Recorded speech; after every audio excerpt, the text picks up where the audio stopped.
good, y'all? It's the one and only King Cal 516 live in the mix, and this is the Swish Flames podcast. Be sure to check out our website at www.swishflames.com. Hit us up on Twitter at Swish Flames, and also check out our brand new Facebook page at Swish Flames Podcast. So let's get right into this, y'all. Let the games begin. The NBA offseason is here, and we got a trade. And it's between the Memphis Grizzlies and the New Orleans Pelicans. So let me just give you guys the information about the trade, and then we're just going to dive in a little bit what's going on behind the scenes with this trade. So Memphis is sending Jonas Valanciunas and the 2021 number 17 and 51 picks to New Orleans for Steven Adams, Eric Bledsoe, the 2021 picks 10 and 40, and a protected 2022 first round pick, which is one of the picks they got from the Lakers in the Anthony Davis trade. So that's basically it. So it's basically a bunch of pick swapping.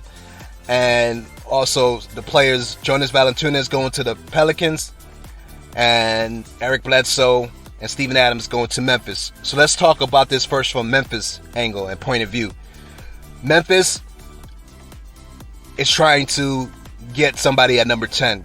So now if Memphis is swapping, one of the picks they swapping is their 17th, is basically swapping their 17th to get a number 10th pick. So there must be some players that they believe that they really want on their team that's not going to be available by the time they pick at number 17. And so for Memphis, you're getting higher up in the draft because there's probably, like I said, some players you want there that you know are definitely not going to be there at least number 17. Jonas Valanciunas, he's a great floor spacer. He's a great shooter for a center. You know what I'm saying? He's a physical presence, but he's not as physical presence like Steven Adams. So Memphis now getting Steven Adams. That's a very, very strong pick and roll partner for Ja Morant. Now, word on the street is that Steven Adams has been really working hard this offseason on his three-point shot, that he's really trying to add the three-point shot to his resume. And so in order to preserve his career long term, he's trying to get that three-point shot popping. So we'll see how that goes, but he's hard at work shooting a lot of three-pointers every day. So Steven Adams, we might see him come into the season as well, shooting a lot better at three-point range. Or we just might see him attempt the three-pointer a lot more. Now, he's a decent mid-range shooter. He's a decent shooter. He's a good post player, and he's a physical presence. He might be one of the strongest, if not the strongest guy in the NBA. He's a very, very, very, very physical player. So I like him actually for the Grizzlies because, you know, with Ja Morant kind of leading the charge, he plays with a lot of fire. You know what I mean? And so I truly believe Steven Adams will fit really good with Ja Morant because I believe Ja Morant is similar to a certain degree like Russell Westbrook, just how hard he plays and the passion. And he's going to get some easy buckets because Ja Morant is going to find them. So I do believe that switch is good for both teams. Eric Bledsoe going to the Grizzlies, it's all about a salary dump. That means the Pelicans are trying to get rid of salary. And so the price of the Pelicans trying to get rid of that Eric Bledsoe contract, more in particular, is about freeing up salary cap. They wanted to get rid of both these guys for salary, but throwing Eric Bledsoe in there and Memphis taking him is definitely a salary dump. We'll see if Eric Bledsoe ends up staying on Memphis for the full season. I would only imagine that they're probably behind the scenes eventually would try to trade him, at least by the midway point. And if they can't get a trade partner, probably before the season's done, I wouldn't be surprised if they're able to work out a buyout with Eric Bledsoe. You know, so that's the name to watch this buyout season. You know what I mean? We'll see what happens because it's a young team, and you know what I mean? Yes, you do want veterans, but I just can't foresee them keeping Eric Bledsoe for the full season, but we'll see what happens. So that's obviously a salary dump. So once again, it's about Memphis is trying to move up to, basically for them, the main thing is you're really just trying to move up so that you can get that number 10 pick. And so the Pelicans basically were negotiating, hey, okay, that's cool, but we need to get rid of some salary. So you got to work with us getting rid of some salary. And that's basically what that is for the Grizzlies. You know what I'm saying? They want some young, fresh talent at that number 10 pick, and we'll see who they end up picking. Now, for the Pelicans, this is all about Zion Williamson, by far. This trade is all about Zion. And now they have a lot more flexibility with the salary. They're going to have they're going to probably be able to get to somewhere I would think between that $32 to $35 million range in salary cap space right now with this trade. So what that means is they're going to be able to sign outright one of the premier free agents on the market this offseason. They won't have to worry about finagling a trade or a signing trade and hard capping them. They have enough cap space now that they can get one of the premier players. And word on the block is they have a lot of interest in Kyle Lowry. So Kyle Lowry has a lot of suitors. And because Kyle Lowry has a lot of suitors,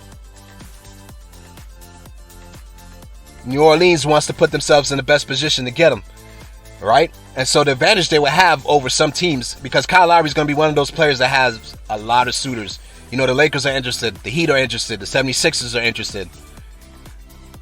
We think the Raptors are ready to come off of him, but depending on how their offseason goes and what direction they go by what happens, who knows if they'll be willing to resign him if the right circumstance happens for them this offseason.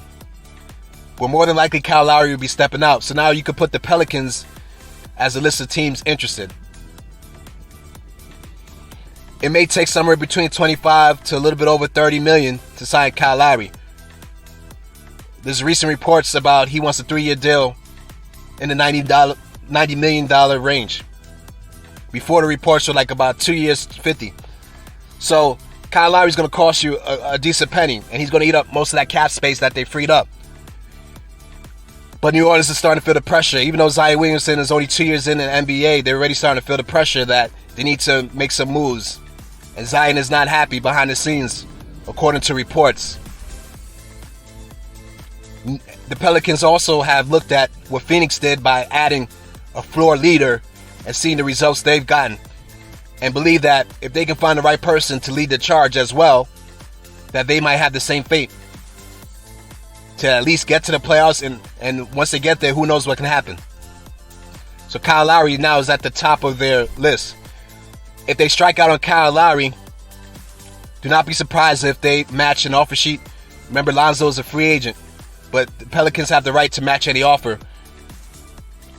With the amount of salary cap space they had freed before, they were not looking to sign Lonzo back if he got any significant offer, because let's be really honest, New Orleans is a small market team, and they are not trying to pay luxury tax.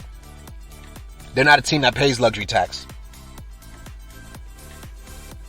But if they strike out Kyle Lowry, and there's no clear guy they can add that they really feel upgrades the team, they more than likely will match Lonzo's whatever he gets on the restricted free agency market, whatever deal he signs, they'll match it then, and they probably will bring back Josh Hart. But if they sign Kyle Lowry for the amount he's demanding, Lonzo would definitely be out of there. It would still be possible to maybe sign Josh Hart, but more than likely he'll be out of there. So if you're a Pelicans fan, that's basically what you're looking at. Now, something else can happen, you never know, but right now that seems to be what's going to go on. Option A is try to get Kyle Lowry. If you can't get him, fall back on bringing back Lonzo and Josh Hart. So we'll see what happens. Two different reasons for this trade for two different teams, but they were able to come to agreement. And mark my words, this is going to be the first of many trades this offseason, because this offseason is going to be an offseason of a lot of trades, just because of the fact that there's a lot of teams that do not have a lot of salary cap space. So the only way a lot of teams are going to be able to upgrade their teams is going to be via trade. And so a lot of insiders are saying that this offseason we're going to see a higher volumes of trades because of that reason. And I'm all for the smoke. I'm all for it. I'm definitely excited.